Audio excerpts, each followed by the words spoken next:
Assalamualaikum warahmatullahi wabarakatuh. Halo, apa kabar semuanya? Semoga dalam keadaan baik-baik saja dan sehat selalu ya. Jumpa kembali dengan saya di perkuliahan online Aljabar Linear. Alhamdulillah hari ini kita memasuki pertemuan ke-15, yaitu sesi penghujung pada semester ini, karena pertemuan berikutnya kita akan menyelenggarakan ujian akhir semester. Untuk itu saya harapkan Anda sekalian sudah membekali diri dengan konsep-konsep yang mantap. Pada pertemuan ke-15 ini kita akan mempelajari tentang transformasi linear yang terdiri dari subpokok bahasan, yaitu definisi transformasi linear, kemudian basis pada transformasi linear, kemudian kernel dan range, kemudian rang dan nulitas. Nah, sebelum kita mulai, saya sarankan bagi Anda yang belum subscribe untuk tekan tombol subscribe, like, dan lonceng supaya channel ini bisa berkembang dan memberikan lebih banyak manfaat lagi ya. Saya ucapkan terima kasih bagi Anda yang sudah subscribe. Baik, kita mulai saja pertemuan ke-15 ini.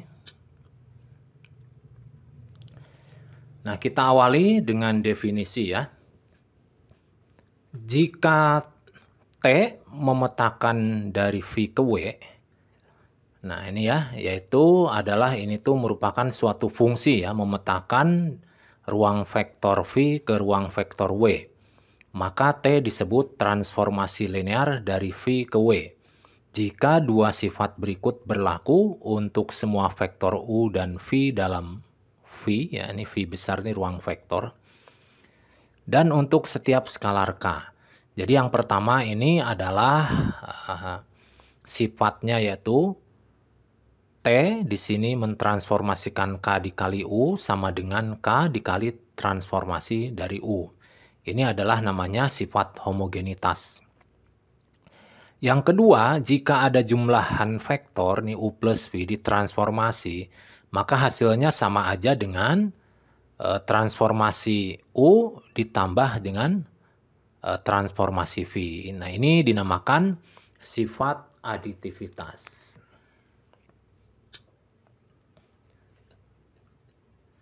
Baik, ini kasus khusus ketika V itu sama dengan W, maka transformasi linear T itu disebut operator linear pada ruang vektor V. Nah, sifat homogenitas dan aditivitas dari transformasi linear ini ya, dari V dipetakan menuju W dapat digunakan pada kombinasi untuk menunjukkan bahwa V1, V2 sampai Vr itu adalah vektor. Kemudian K1, K2 sampai Kr itu adalah sembarang skalar. Maka nanti berlaku seperti ini. Jadi ini ada bentuk kombinasi linear ya yang terdiri dari basis-basisnya V1, V2 sampai Vr. Nanti setelah ditransformasi dia akan terpecah gitu ya ke masing-masing basis tersebut transformasinya. Dan tiap suku ini dikalikan dengan skalar. Ya, seperti itu. Jadi ini terdapat ya dipecah dulu berdasarkan sifat aditivitas, kemudian skalarnya keluar ya berdasarkan sifat homogenitas. Kemudian kita lanjutkan pada teorema 1 ya. Jika T itu memetakan dari V ke W itu adalah transformasi linear, maka ya jadi transformasi dari 0 itu menghasilkan 0 ya. Transformasi dari U min V itu sama aja dengan transformasi U dikurangi transformasi V ya. Nah, ini berlaku untuk semua vektor U dan V dalam V ya, dalam ruang vektor V. Kalau U dan V ini vektor, kalau ini V besarnya ruang vektor. Nah, kita coba buktikan ya. Nah, kita misalkan U itu adalah sembarang vektor pada V. Maka nanti dia berlaku seperti ini. 0 itu misalkan skalar dikali vektor, maka hasilnya adalah vektor 0. Nah, dengan sifat homogenitas ya, nanti berlaku seperti ini. Nanti 0 itu kan berdasarkan persamaan ini, nanti disubstitusi menjadi 0 kali U. Nah, kemudian berdasarkan sifat homogenitas, 0-nya kan skalar, dia keluar. Jadi di sini 0 dikalikan dengan hasil transformasi U. Lalu ya hasilnya 0 ya, karena apapun di sini hasilnya kalau dikali 0 menjadi 0 gitu. Kemudian kita simpulkan jadi T0 atau transformasi 0 hasilnya 0. Nah, kemudian untuk pembuktian yang bagian 2, ini bentuk U dikurangi V dapat ditulis dengan U ditambah min 1 kali V. Sehingga nanti ditransformasi, dipetakan ya ini ya. Berdasarkan sifat aditivitas ini terpecah jadi 2. Tapi sebelum kita pecah ini diuraikan dulu.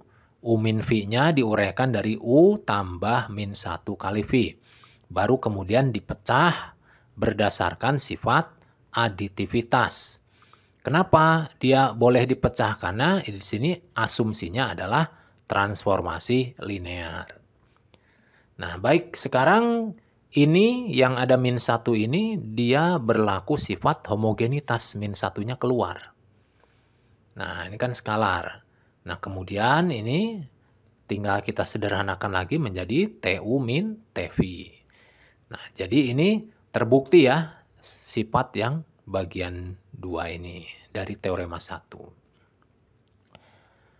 Baik, kita lanjutkan lagi. Di sini ada beberapa contoh yang merupakan transformasi linear. Yang pertama dulu apa di sini? Yaitu transformasi matrik. Kenapa transformasi matrik ini bisa dikategorikan transformasi linear? Nah, di dalam matrik ini berlaku transformasi seperti ini. Jadi, suatu perkalian atau transformasi matrik ya, perkalian matrik itu memetakan dari ruang vektor ya, vektor ruang N ke ruang M. Nah, ini transformasi matrik ini kan memetakan kombinasi linear dari vektor ruang N ke kombinasi vektor dari ruang M. Nah, kalau bentuknya kombinasi linear kita bentuk seperti ini. Nah, ini kan transformasi oleh suatu matriks A itu ya. Matriks A itu yang bisa mengubah dari Rn ke Rm. Berarti ini matriks A ini adalah matriks yang berukuran M kali N. M baris dan N kolom. Kalau dia memetakan ya atau mentransformasikan ini nih bentuk kombinasi linear yang direntang oleh U ini sini U1 sampai UR, maka berdasarkan sifat aditivitas dia terpecah dulu ya ke tiap suku ini, kemudian setelah terpecah dia ada skalarnya kan. Skalarnya keluar berdasarkan sifat homogenitas.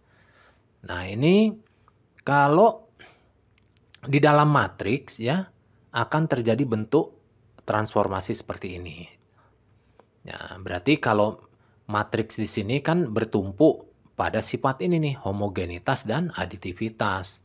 Maka kalau dia sudah mempunyai dua sifat ini ya, homogenitas dan aditivitas, maka dia dapat digolongkan ke dalam transformasi linear. Oke, kemudian contoh lainnya yaitu transformasi nol. Transformasi nol itu kita definisikan seperti ini ya. Misalkan V dan W itu sembarang ruang vektor, pemetaan oleh T dari V ke W ya, akan ditunjukkan bahwa T memetakan V itu hasilnya 0 untuk setiap vektor V dalam V. Nah, merupakan transformasi linear ya yang disebut 0. Jadi maksudnya begini. Setiap vektor akan ditransformasikan menjadi 0. Nah, itu tujuannya. Jadi hasilnya tuh 0 terus gitu. Itu namanya transformasi 0. Nah, di sini kita akan coba buktikan bahwa dia adalah merupakan atau tergolong dari transformasi linear. Kita coba ya, ini kita uraikan U ditambah V itu ya. U dan V itu ada di dalam ruang vektor V.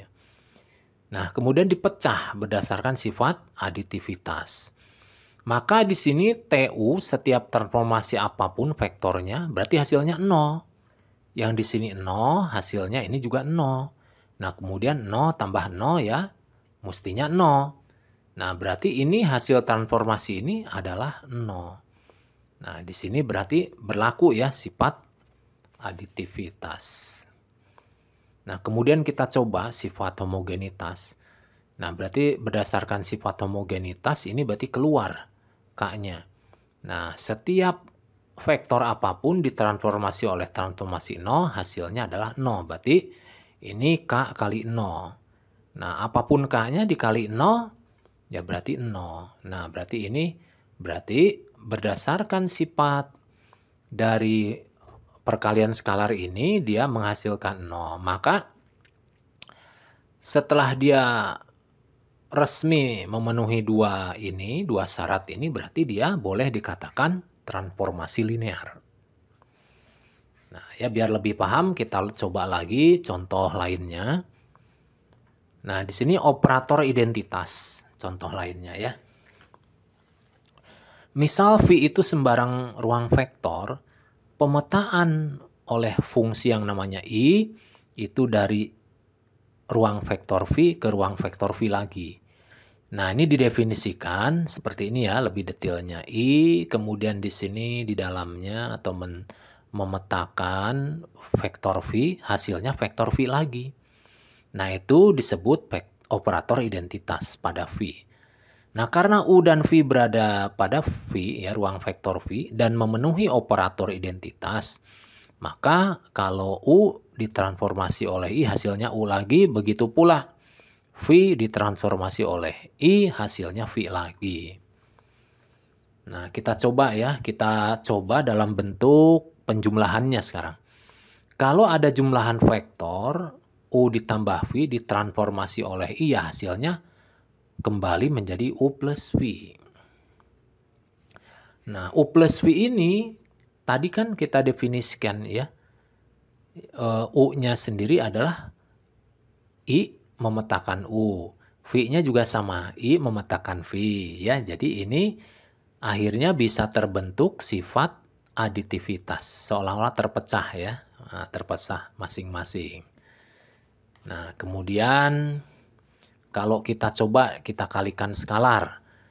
Nah, berarti K kali U ditransformasi oleh I, maka hasilnya kembali menjadi K kali U. Nah, kita tahu U itu tadi apa? Hasil transformasi vektor U oleh I, operator identitas I. Nah, berarti seperti ini ya. Berarti ini seolah-olah K-nya keluar ya.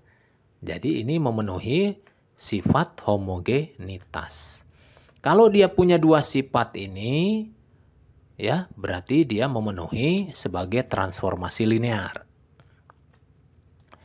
Nah, baik, kita coba lagi pada polinomial sekarang. Nah, polinomial seperti kita ketahui ya. Nah, bentuk umumnya seperti ini ya.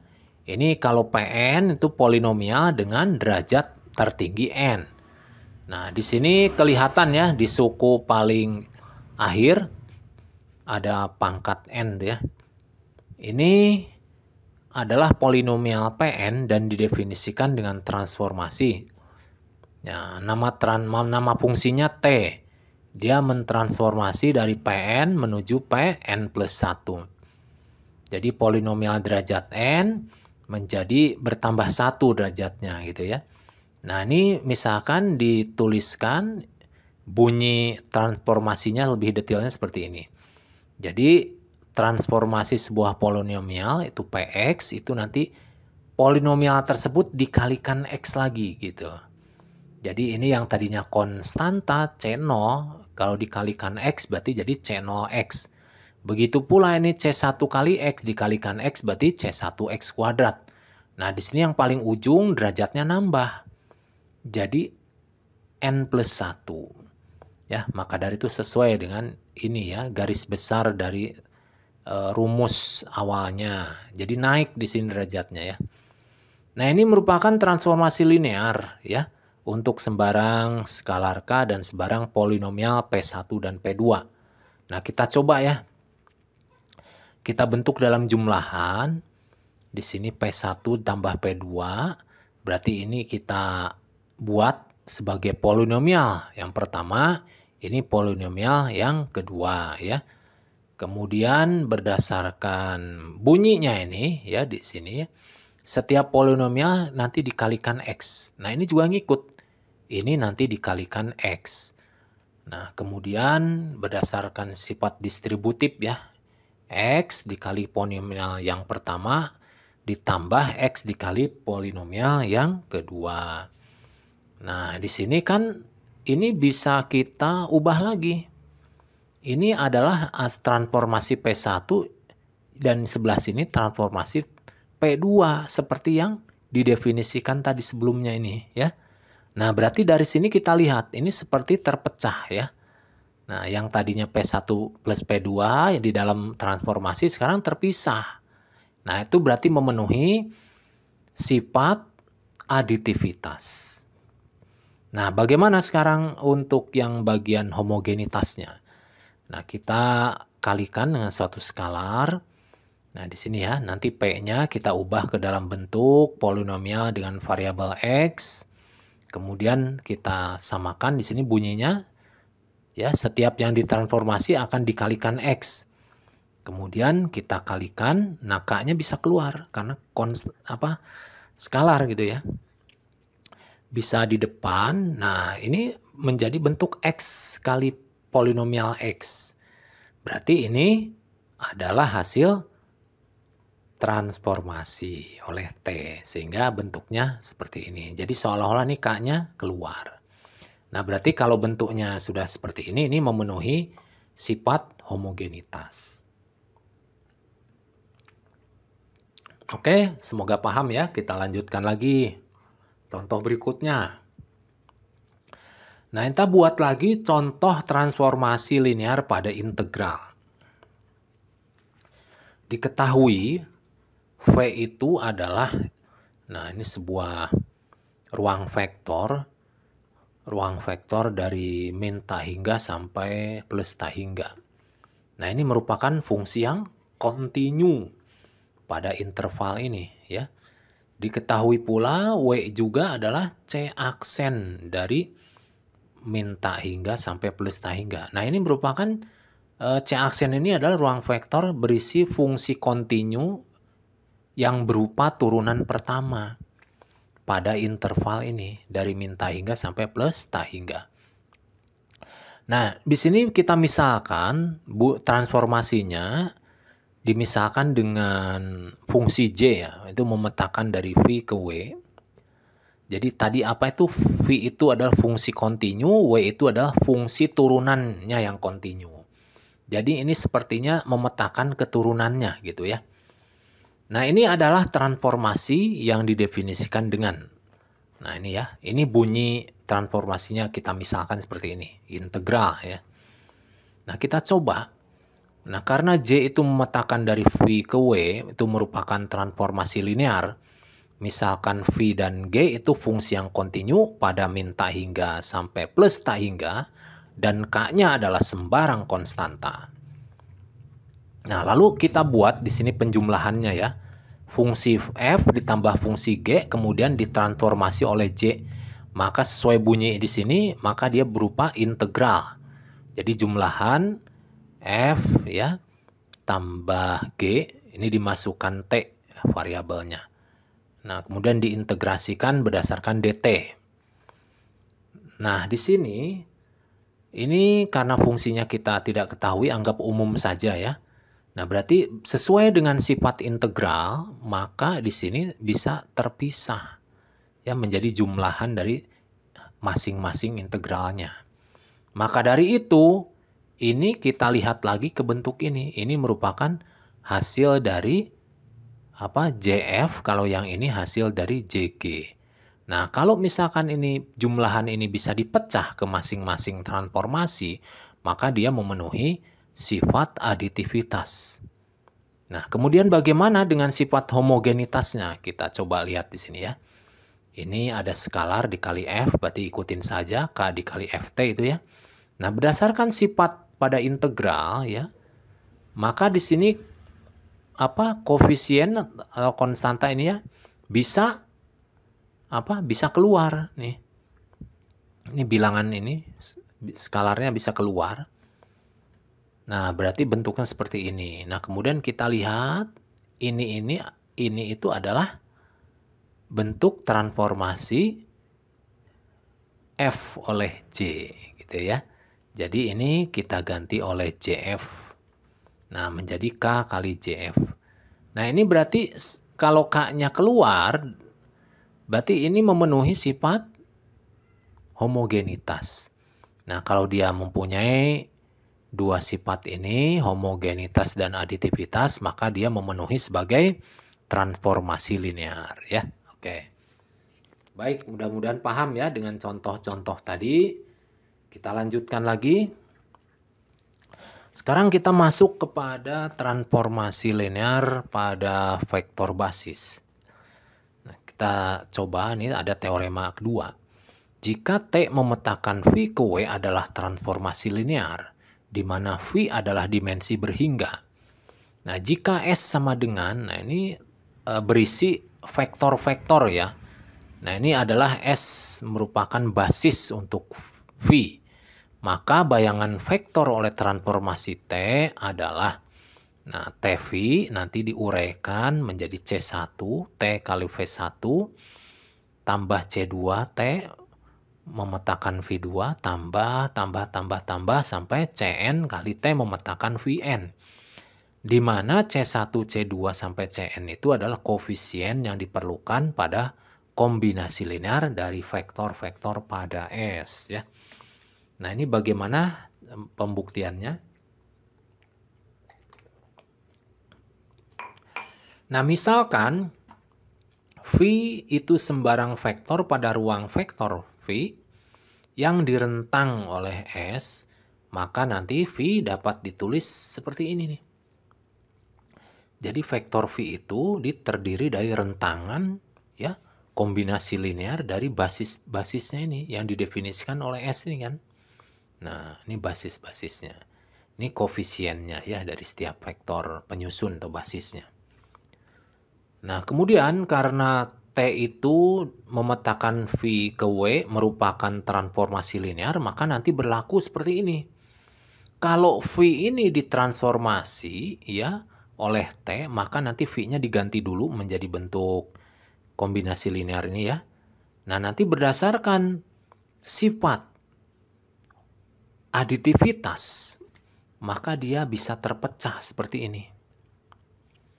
Nah, ini berdasarkan sifat aditivitas karena dia diasumsikan transformasi linear. Nah, kemudian berdasarkan sifat homogenitas, ini C1-nya kan skalar ya, C2 juga demikian sampai Cn, dia bisa keluar seperti ini nih. Nah, berarti C1 kali T V1, C2 kali T V2. Sampai Cn kali T Vn gitu ya. Nah, ini berdasarkan sifat homogenitas. Nah, ini terbukti ya berarti ya. Ini V ditransformasikan oleh T, maka bentuknya menjadi jumlahan dari masing-masing transformasi vektor basisnya. Oke, paham ya? Baik, kita lanjutkan. Ini contohnya. Diketahui S itu adalah himpunan dari vektor V1, V2, V3, ini basisnya ada 3 ya, pada ruang dimensi 3, di mana vektor yang pertama V1 ini dimisalkan sebagai 1, 1, 1, V2, 1, 1, 0, V3, 1, 0, 0. Dan diketahui pula T itu memetakan dari ruang dimensi 3 ke dimensi 2. Itu merupakan transformasi linear. Nah, ini didefinisikan seperti ini. Jadi V1 ditransformasi oleh T, dia menjadi 1, 0. Nah, V1 kan 3 dimensi. Hasilnya ini 1, 0, 2 dimensi. Demikian pula ini TV2. Ya, ini memetakan 1, 1, 0, 3 dimensi menjadi 2 min 1. Itu kan 2 dimensi. Nah, demikian pula yang V3 ya, seperti itu. Nah, di sini kita akan menentukan formula untuk transformasi dari X1, X2, X3. Dan tentukan hasilnya dari transformasi 2, min 3, dan 5. Nah, baik, kita coba di sini kita bahas ya. Nah, misalkan vektor X itu ya terdiri ya dari komponen X1, X2, X3. Bilangan C1, C2, C3 akan dibuat kombinasi linear dari V1, V2, V3. Kenapa ini dibuat kombinasi linear? Karena ini udah dijelaskan ini merupakan basis ya, S di sini. Jadi basis itu nanti yang akan vektor-vektor yang menyusun pada kombinasi linear. Nah, ini misalkan X1, X2, X3 karena di sini didefinisikannya adalah kombinasi linear ya. Jadi C1 kali V1 tambah C2 kali V2, C3 kali V3. V1-nya nanti diganti dengan ini nih, 1, 1, 1. Ini V2-nya nanti diganti jadi 1, 1, 0. V3-nya diganti menjadi 1, 0, 0. Nah, baik kita kali-kalikan ini ya. Ini C1 itu skalar, C2 skalar, C3 skalar. Kali-kalikan sehingga nanti terbentuk seperti sebuah sistem persamaan linear seperti ini. Nah, dari sini kita dapatkan solusi yang paling awalnya yaitu C1-nya adalah X3 atau X3-nya itu C1 juga boleh. Nah, ini berarti nanti berantai. Ini udah ditemukan duluan ya, C1 sama dengan X3 masukkan ke sini gitu ya. Nah, sehingga nanti didapatkan seperti ini. C1 sama dengan X3, C2 sama dengan X2 min X3, C3 sama dengan X1 min X2. Kemudian kita susun lagi di sini ya. Karena tadi C1-nya itu adalah X3, maka di sini diganti menjadi X3. Nah, tadi C2-nya itu adalah X2 min X3, maka di sini nanti diganti menjadi ini. Nah, nanti C3-nya itu X1 min X2 juga sama diganti seperti ini ya. Nah, baik. Sekarang kita operasikan ya. Ini diganti kembali menjadi V1, ini V2, dan ini adalah V3. Kemudian kita operasikan di sini kan X3 V1 ya, V1 itu kan hasil transformasi dari TV1. Nah, V2 juga sama hasil transformasi dari TV2. Begitu juga yang V3 ya. Nah, berarti nanti ini kalau ditransformasi, ini mentransformasikan semuanya. Ini sesuai dengan teorema ya, yang sebelumnya tadi. Nah, kemudian ini TV1 kita ganti menjadi 1, 0. TV2, 2 min 1. TV3 menjadi 4 dan 3 gitu ya.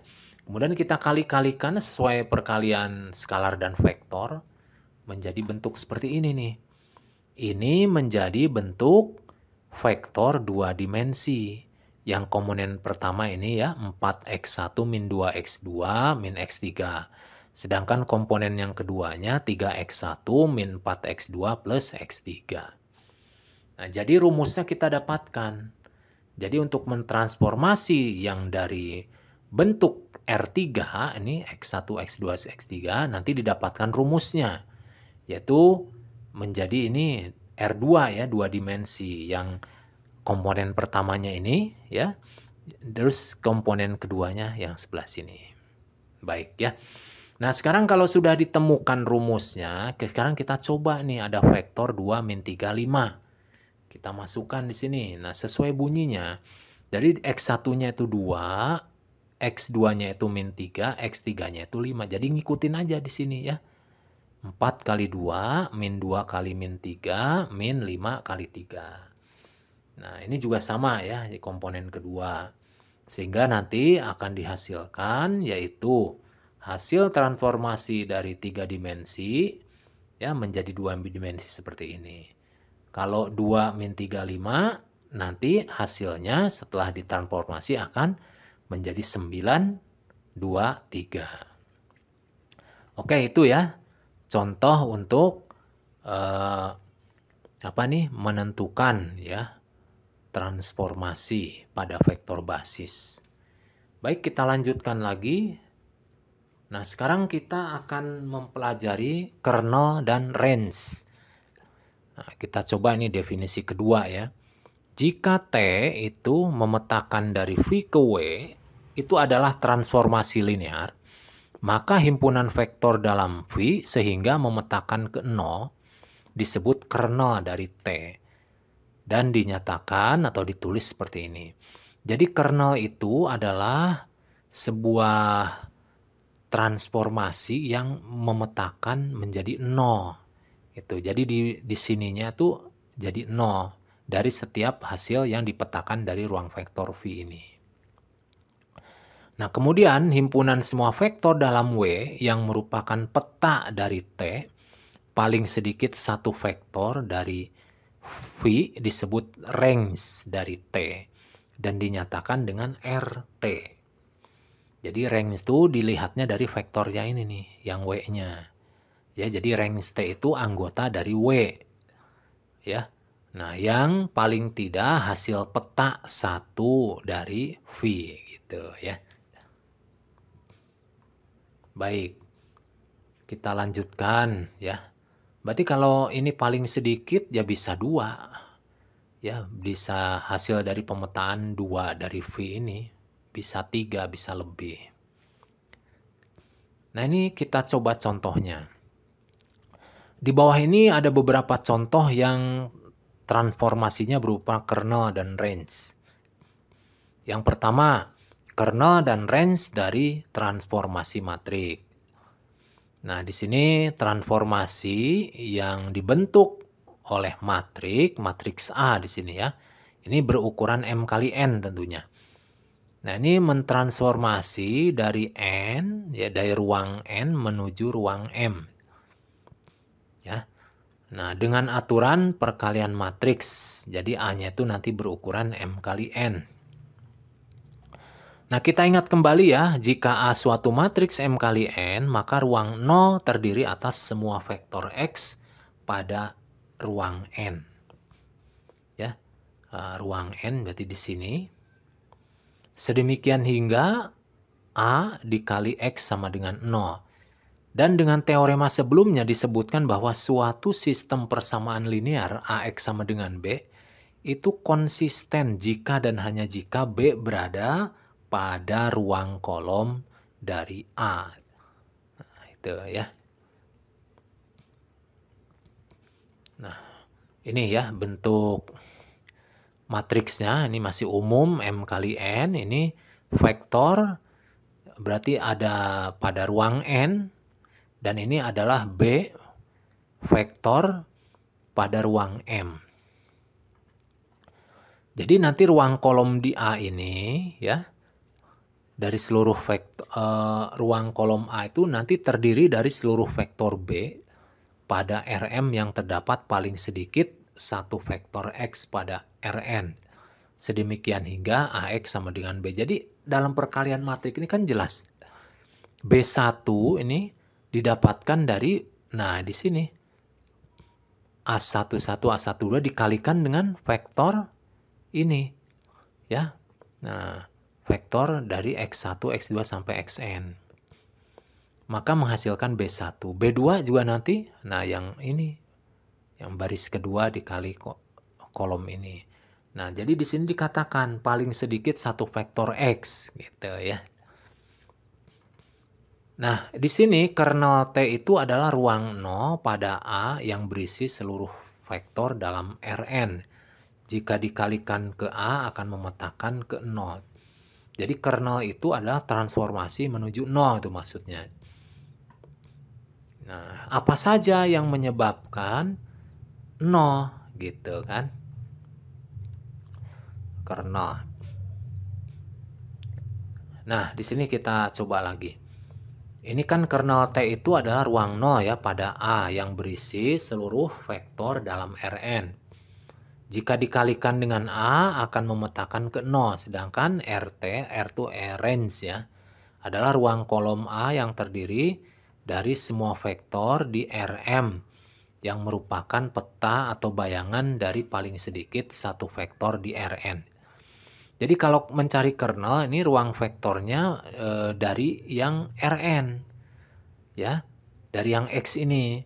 Kalau yang range berarti dari yang Rm atau yang vektor B ini gitu.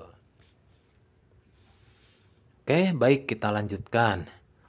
Nah, sekarang contoh yang kedua, kernel dan range dari transformasi 0. Ini T itu memetakan dari V ke W, ini disebut transformasi 0 jika T memetakan seluruh vektor di V menjadi 0. Nah, berarti apapun vektor di sini selalu dipetakan menjadi 0. Itu adalah definisi dari transformasi 0. Berarti dari sini kernelnya kelihatan ya. Kernelnya itu ya V itu sendiri. Seluruh V anggota ruang vektor V. Artinya yang menjadi kernelnya itu adalah semua vektor di dalam ruang vektor V. Nah, kemudian karena di sini 0 adalah satu-satunya peta bayangan dari seluruh vektor pada V oleh transformasi T sehingga dapat dinyatakan range-nya itu ya 0. Jadi nggak ada hasil yang lain selain 0. Hasilnya selalu 0, berarti jelas range-nya itu adalah 0 gitu ya. Range itu dipandangnya dari W. Kalau kernel dipandangnya dari V gitu. Paham ya? Oke, kita lanjutkan. Sekarang kita coba contoh ketiga, itu kernel dan range pada operator identitas. Nah, di sini fungsi I memetakan dari V menuju V itu disebut operator identitas, yaitu transformasi yang memetakan ke dirinya sendiri gitu ya. Nah, ini kan ini V menjadi V lagi gitu. Nah, di sini setiap vektor pada V sekaligus juga menjadi bayangan dari pemetaan V. Sehingga berlaku range-nya itu ya sama dengan V. Jadi range dari I itu ya kembali lagi ke V karena dia memetakan ke dirinya sendiri. Nah, oke, selain itu dengan sifat identitas ini ya misalkan ini 0 ya akan dikembalikan ke 0 lagi hasilnya. Nah, maka 0 itu dipetakan ke 0 lagi kan, sehingga di sini kernel dari I itu ya satu himpunan yaitu 0. Jadi nanti hasil vektor yang ada di V yang di sini itu supaya jadi 0 di sini itu ya harus 0 juga di sini.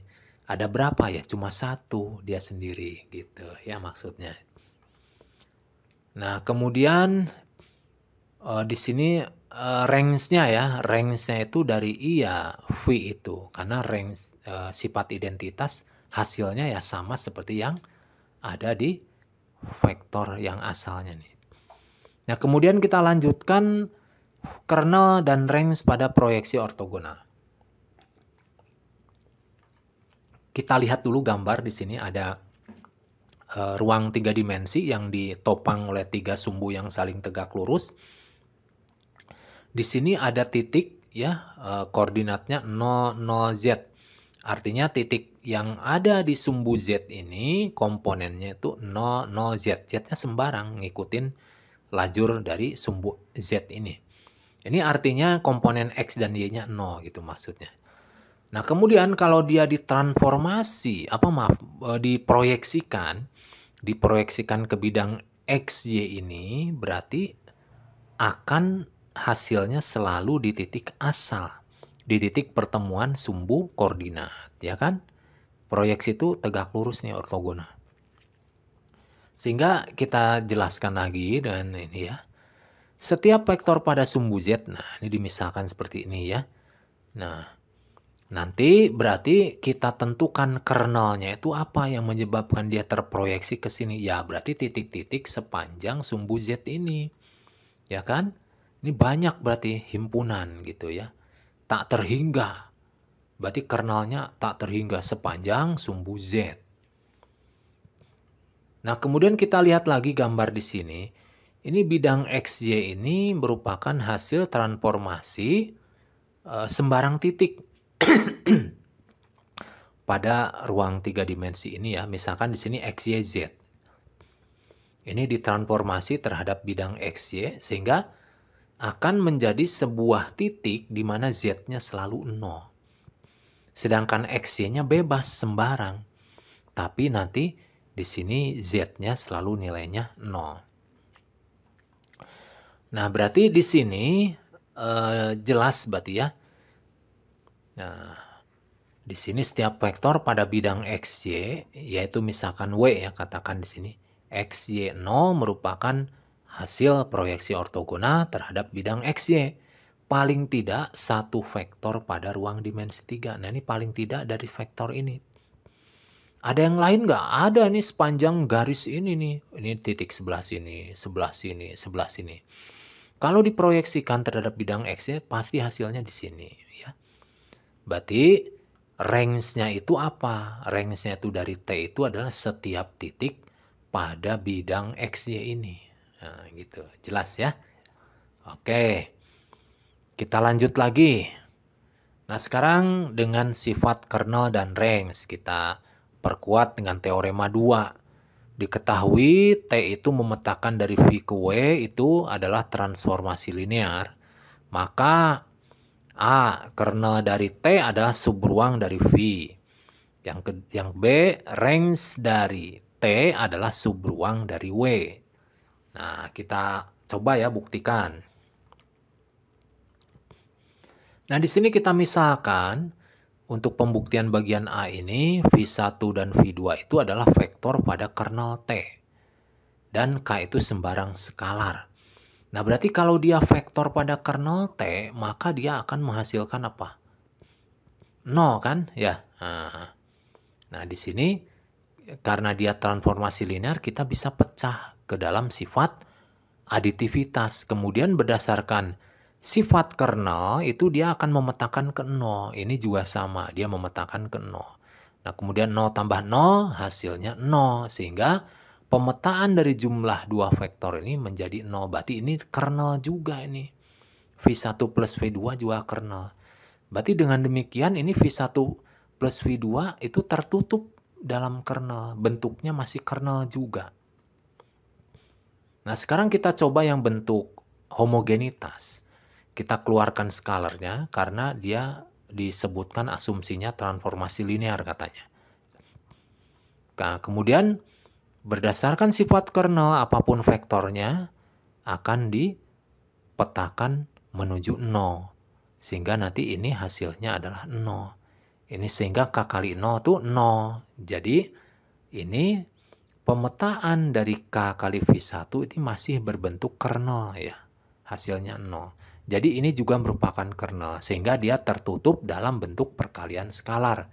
Nah, kita ingat definisi subruang itu juga dibangun oleh dua syarat, yaitu terpenuhinya jumlahan dan terpenuhinya perkalian skalar ya.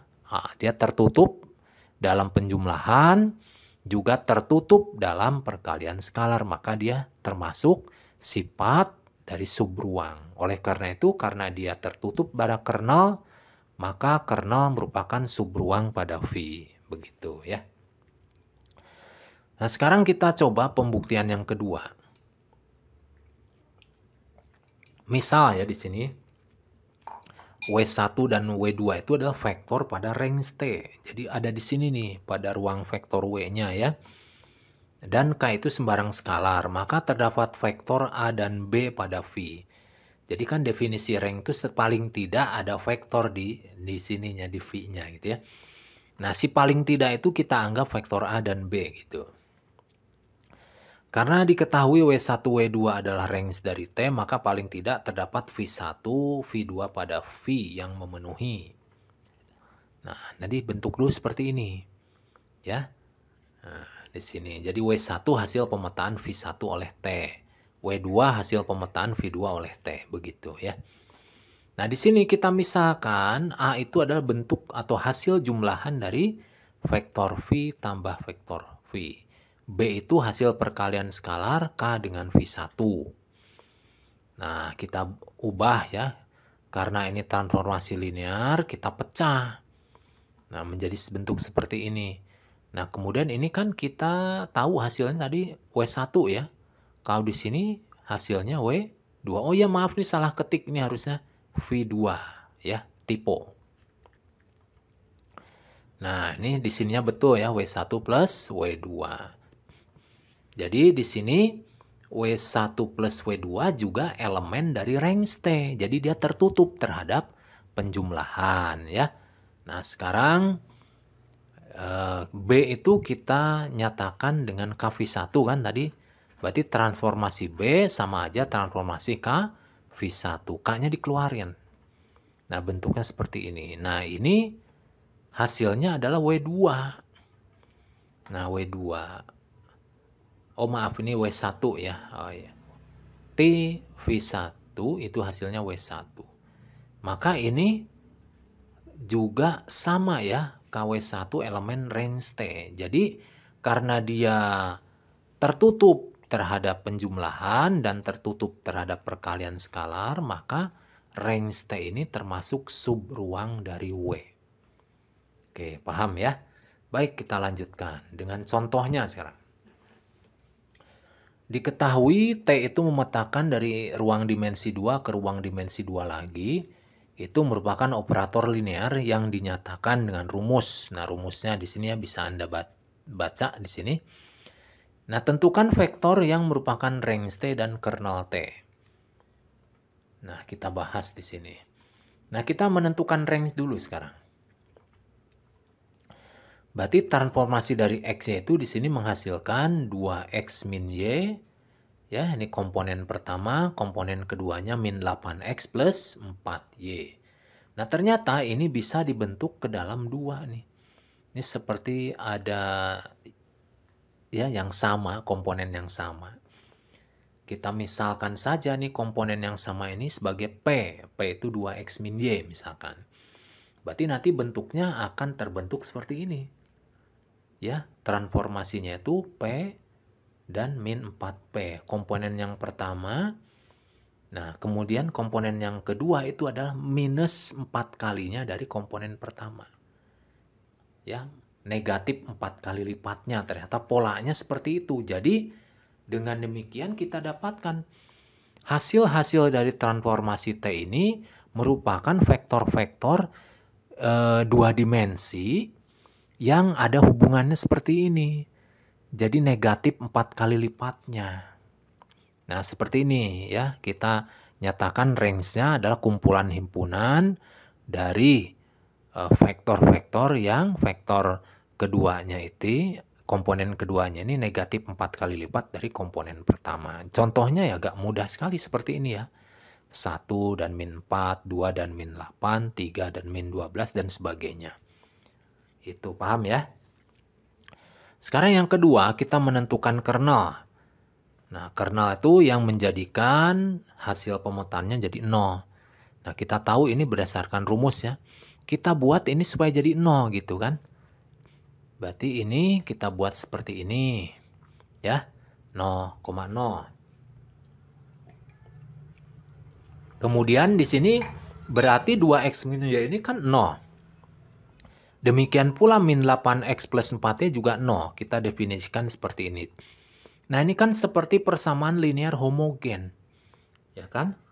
Nah, kalau Anda buat seperti dalam eliminasi baris gitu ya, operasi baris elementer, nanti akan didapatkan solusi ruang 0. Nah, ini bentuknya seperti ini.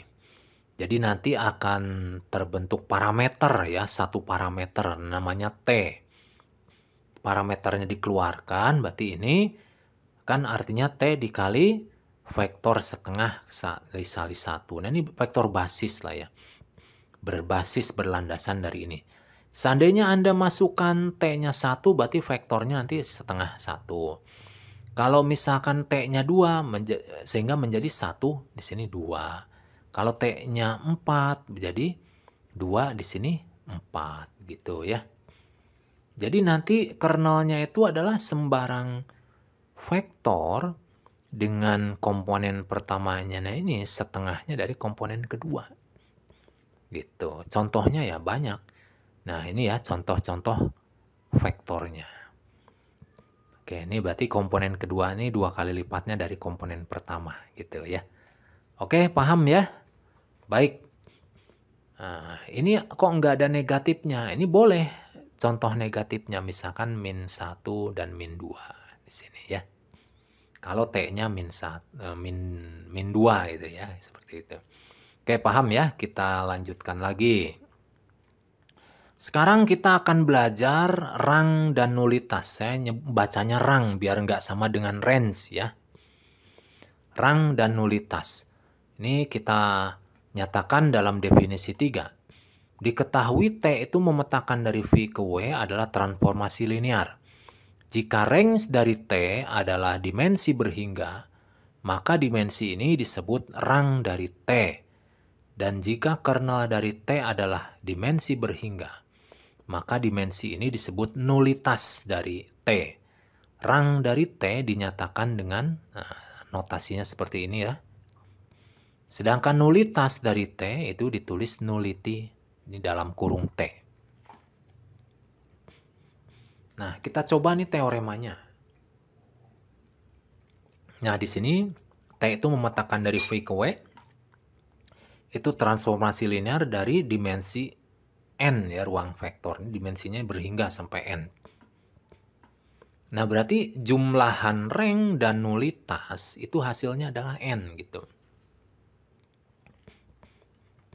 Nah, ini banyak kasus terjadi pada matriks ya.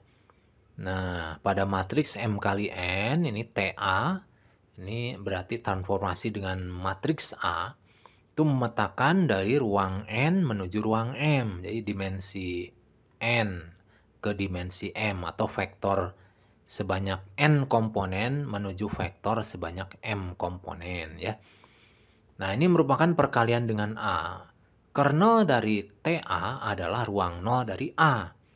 Dan range dari TA adalah ruang kolom dari A. Jadi paham ya, kernelnya itu merupakan ruang 0 dari A ya. Sedangkan range-nya adalah ruang kolom dari A. Oke, paham ya?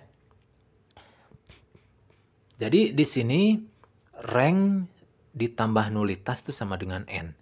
Kalau di sini berarti N-nya itu adalah banyaknya kolom dari matriks A gitu ya, paham ya?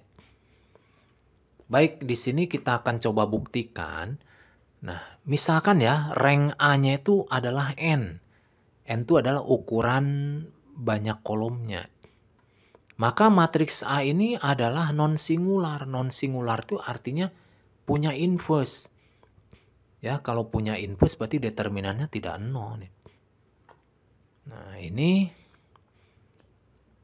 non-singular ya. Kalau ranknya N, dia matriks A ini non-singular dan hanya mempunyai solusi A dikali X sama dengan 0 itu ada solusi trivia. Jadi solusinya tunggal, mau tidak mau ya X-nya tuh harus 0 semua gitu ya. Misalkan X-nya adalah vektor 3 dimensi, berarti ini 0, 0, 0 gitu. Nah, jadi di sini A itu tidak mempunyai ruang 0. Nah, kalau tidak mempunyai ruang 0, itu artinya nulitasnya itu 0. Ya, berarti nullity A-nya nih 0. Nah, dengan demikian nanti ada hubungan seperti ini. Karena rank A-nya N, nullity-nya 0, maka N tambah 0 menjadi N. Ini kalau kasusnya rank ya, rang dari A itu sama dengan N. Nah, sekarang misalkan rang dari A itu sama dengan R. Dan R itu adalah bilangan yang lebih kecil dari N. N itu adalah banyaknya kolom A. Sehingga nanti akan ada sebanyak N dikurangi R variabel bebas untuk solusi homogen AX sama dengan 0. Nah, misalkan T1, T2 sampai Tn min R, ini dinyatakan sebagai variabel bebas.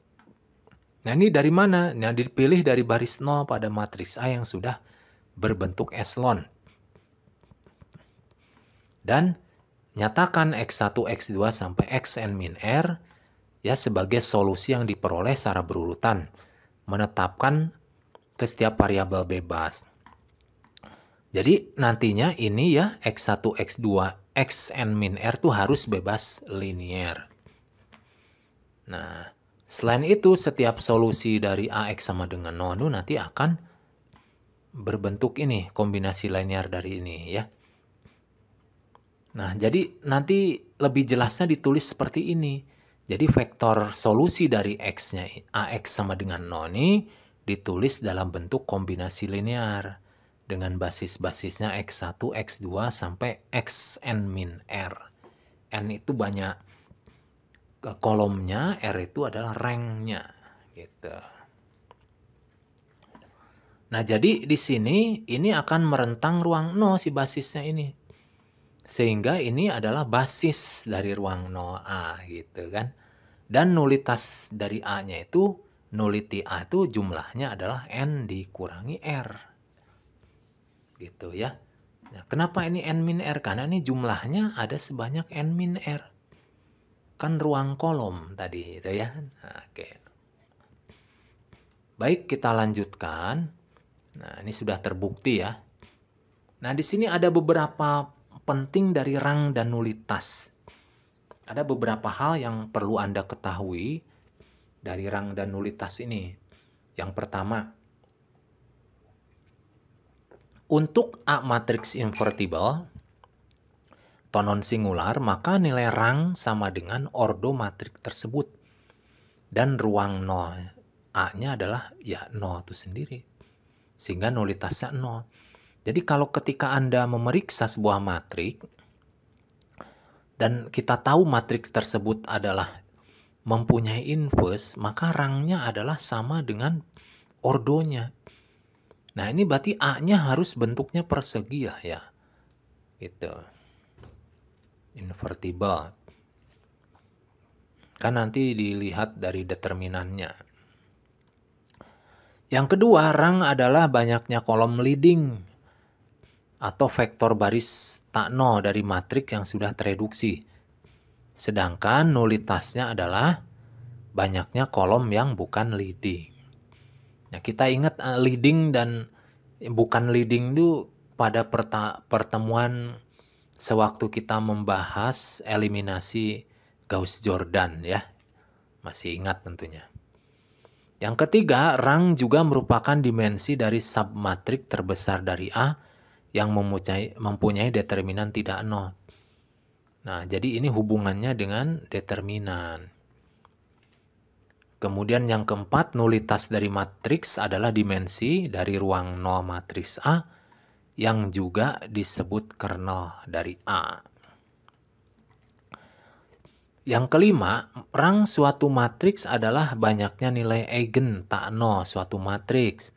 Dan banyaknya nilai eigen 0 menunjukkan nulitas suatu matriks. Nah, eigen kita sudah pernah belajar di pertemuan pekan kemarin ya. Mudah-mudahan Anda masih ingat. Kemudian yang keenam, rang suatu matriks A sama dengan rang matriks A transpos. Jadi kalau ada suatu matriks ditranposkan itu hasil rangnya sama. Yang ketujuh, rang dan nulitas digunakan untuk menentukan kekonsistenan dari sistem persamaan linear. Ya, misalkan A X sama dengan B. A itu koefisiennya ya, koefisien dari persamaan linear. X itu variabelnya, B itu konstantanya. Itu akan konsisten jika dan hanya jika rang dari A diaugmentasi dengan B itu hasilnya sama dengan rang A. Ya, ini berarti dicampur diaugmentasi dengan kolom B. Nah, kemudian yang kedelapan, rang dan nulitas digunakan untuk menentukan jumlah parameter dalam solusi sistem persamaan linear. Jika AX sama dengan B dengan jumlah persamaannya M dan variabelnya N itu konsisten, nah, nanti rang A-nya sama dengan R. Maka nanti akan dihasilkan parameter sebanyak N dikurangi R. Nah, ini adalah beberapa fakta penting dari rang dan nulitas. Kalau Anda paham ini berarti insya Allah ya untuk mengerjakan soal-soal tentang rang tuh jadi lancar. Nah, kita coba contoh satunya nih. Tentukan rang dan nulitas dari matriks A di bawah ini. Ini matriksnya itu ukurannya adalah ordonya 4x4. Nah, kita periksa apakah rangnya sama juga dengan 4 juga. Nah, kita coba, kita hitung determinannya. Nah, Anda sudah paham ya determinan di pertemuan sebelumnya? Ya, menghitung determinan bisa pakai cara Sarus, bisa pakai Gauss-Jordan, atau bisa pakai cara ekspansi kofaktor gitu ya. Di sini kita tidak bahas prosesnya, kita langsung saja hasilnya tuh ternyata 0 nih determinannya. Dengan demikian, berarti rangnya ini bukan 4 kalau gitu. Berarti kita coba rangnya itu berarti di bawah 4. Nah, kita ambil sembarang minor. Minor itu adalah anaknya matrik. Di sini minornya harus jangan langsung 2x2. Atau jangan langsung 3x3. Jangan langsung 2x2 atau jangan langsung 1x1. Kita sebelum 4 tuh apa? 3x3 dulu ya. Nah, kita turunkan 1 dulu. Jadi matriknya minornya 3x3. Ambil sembarang. Ini misalkan ambil sini nih minornya. Nah, kita hitung ya. Di sini determinannya adalah 63. Nah, ternyata ada satu sampel yang tidak 0 dari minor ini, matriks ini yang 3x3. Berarti jelas kalau ada sampel yang tidak 0, berarti rangnya ya ordo dari minor ini ya. Berarti ranknya adalah 3 gitu. Paham ya? Baik, kita lanjutkan. Sekarang kita akan coba menggunakan operasi baris elementer ya, seperti yang sudah kita pelajari. Ini seperti yang Anda tahu, ini harus dijadikan leading ya, leading gitu ya. Ini kita jadikan 1 aja dulu di sini ya. Berarti kita bagi 4 nih baris 1. Nah, seperti ini. Kemudian ini di bawah leading 1 harus 0. Nah, caranya dengan operasi baris ya yang sudah kita pelajari. Berarti ini nanti dikurangi 3 kalinya baris 1. Nah, bentuknya seperti ini ya. Nah, dengan cara-cara yang sama ini sudah leading. Kemudian ini juga sudah leading dan di sini ada sebanyak 3 baris yang mempunyai leading. Ya, leading 1. Kemudian juga di sini ada 1 kolom yang bukan leading, yang nggak ada leadingnya nih. Ya, di sini. Jadi di sini terdapat 3 baris leading 1, maka itu menunjukkan jumlah ranknya. Kemudian terdapat 1 kolom bukan leading 1 maksudnya ya.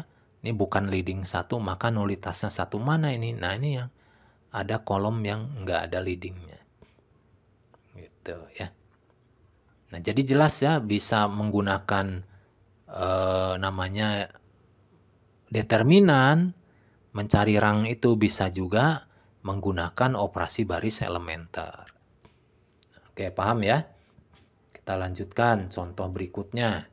Tentukan rang dan nulitas dari matriks A di bawah ini. Nah, itu jelas di situ ada matriksnya ya di sini. Ini ada 3 baris, 4 kolom. Jadi M-nya 3, N-nya 4. Kita bahas secara operasi baris elementer OB ya. Nah, tanpa saya beritahu lagi rumusnya, Anda seperti sudah mahir ya. Ini dijadikan seperti ini. Ini 0, 0. Kemudian ini sama dibentuk ya seperti ini, jadi 0 di bawah leading ya, menjadi seperti ini. Nah, kemudian ini sudah terbentuk nih. Berarti ada 2 baris yang mempunyai leading dan ada 2 kolom yang bukan leading. Dari sini rank dan nulitasnya sudah terlihat sebetulnya. Tapi alangkah baiknya kita sempurnakan dulu ya. Kita bentuk tidak hanya eselon, ini masih eselon, kita bentuk menjadi eselon yang tereduksi. Nah, ini bentuknya adalah eselon tereduksi. Jadi di sini kelihatan ada matriks identitas ya. Nah, ini ada 2 baris ya yang leading dan ada 2 kolom yang tidak ada leading. Nah, gitu. Jadi jelas di sini. Jadi ranknya 2, nulitasnya juga 2. Jadi kalau ini dijumlah seperti teorema tadi, berarti hasilnya 4. 4 itu benar nih menunjukkan jumlah dari kolomnya ya. Ada 4 nih kolomnya. Jadi ranknya 2, nulitasnya 2. Kalau dijumlahin 4. Sesuai dengan teorema ya. Oke, kita lanjutkan lagi. Sekarang kalau kita bahas dengan minor nih, kita coba. Nah, ini kan matriksnya bukan berbentuk persegi. Nah, sudah jelas ini nggak bisa dicari determinannya untuk yang 4. Melainkan determinan dari minornya. Berarti minor yang paling mudah itu ya ukuran 3x3 dulu. Namun di sini ada beberapa kemungkinan mencari minornya. Nah, kita di sini mempunyai 4 ya, 4 kolom, sedangkan kita mau pilih 3 kolom. Berarti kolom mana aja yang mau kita pilih? Nah, berarti ada sebanyak. Nah, kita ingat pelajaran peluang ya waktu di SMA. Jadi kombinasi 3 dari 4. Jadi memilih 3 dari 4 pilihan. Jadi hasilnya yaitu ada 4. Jadi nanti ada 4 kemungkinan matriks minor 3x3. Yang pertama matriks minornya seperti ini ya. Ini kolom 1, kolom 2, kolom 3. Hasilnya itu adalah 0.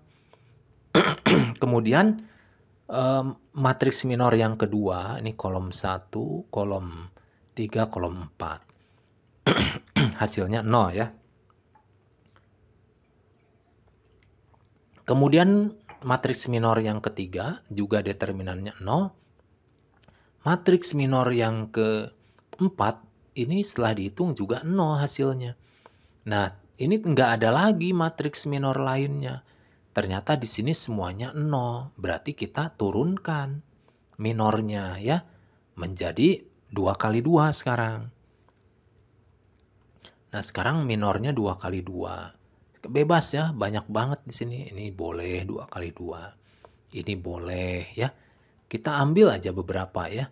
Di sini minornya ini. Nah, dari sini ya. Kita hitung hasilnya 1. Nah, kalau udah ada bukan 0 berarti udah simpulkan saja. Berarti di sini ranknya adalah 2.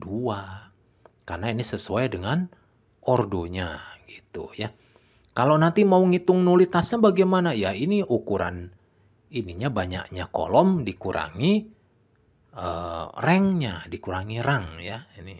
Jadi 4 dikurangi dengan ranknya 2. Berarti hasilnya nulitasnya juga 2. Oke, paham ya? Baik. Sekarang kita lanjutkan contoh berikutnya. Ini adalah disajikan sebuah persamaan linear dengan 3 persamaan dan 4 parameter yang tidak diketahui. Nah, di sini kita akan menentukan ruang 0 dari sistem persamaan linear di bawah ini. Kalau kita lihat ini SPL-nya adalah bentuknya homogen ya. AX sama dengan 0. Nah, kita bentuk ke dalam perkalian dari matriksnya. Nah, menghasilkan seperti ini ya kalau dipecah. Nah, ini matriks A-nya kita dapatkan ya. Nah, kemudian sesuai operasi baris elementer, ini tidak saya detail, tidak saya tuliskan prosesnya, hasilnya seperti ini ya. Ini seperti contoh sebelumnya. Hasil dari operasi baris elementernya seperti ini. Nah, terus kita ambil ini di sini nih, ke sini. Kita buat. Nah, berarti rangnya ini 2 kan. Dan nanti berarti rang dikurangi 4 ya, 4 tuh N-nya ya, di sini 4 kolom. Dikurangi rangnya yaitu R-nya itu adalah sama aja dengan banyaknya variabel bebas. Ini variabel bebasnya berarti ada 2.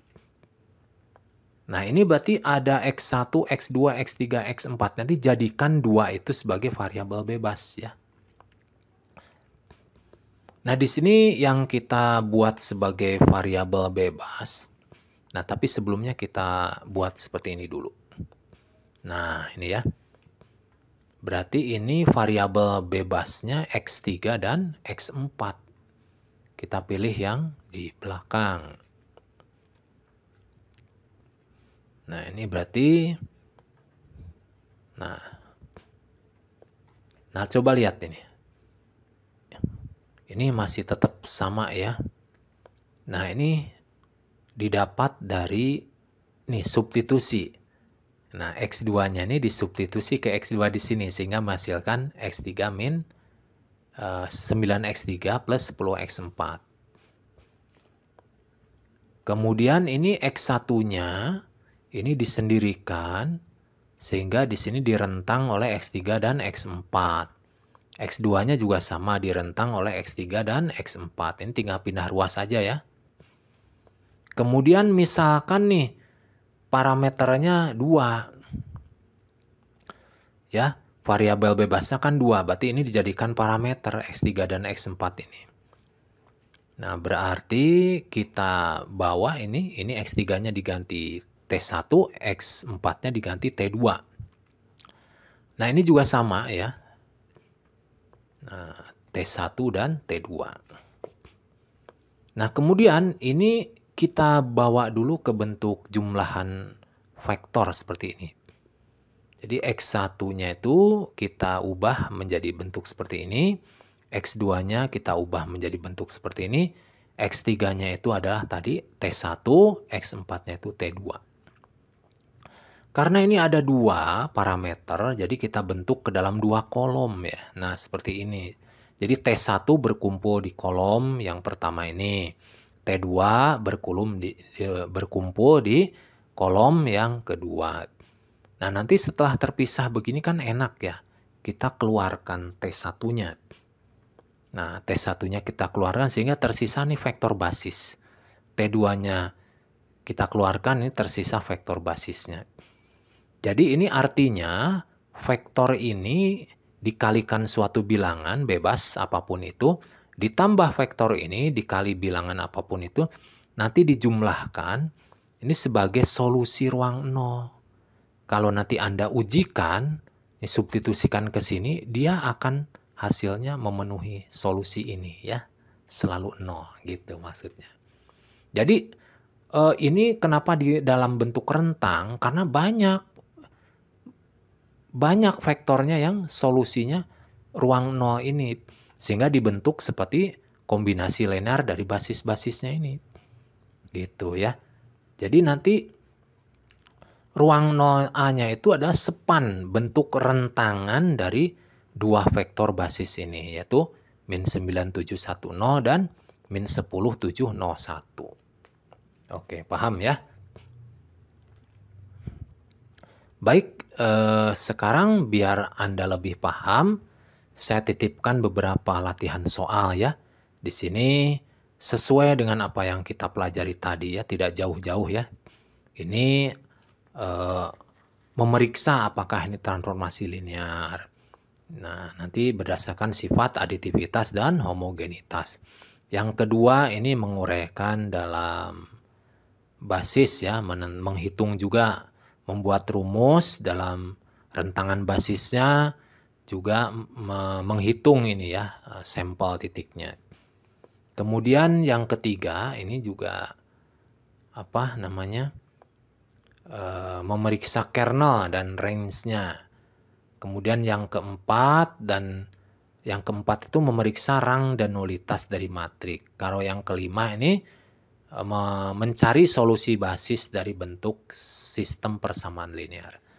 Nah, itu tadi ya latihannya, silakan Anda coba supaya menambah pemahaman Anda ya.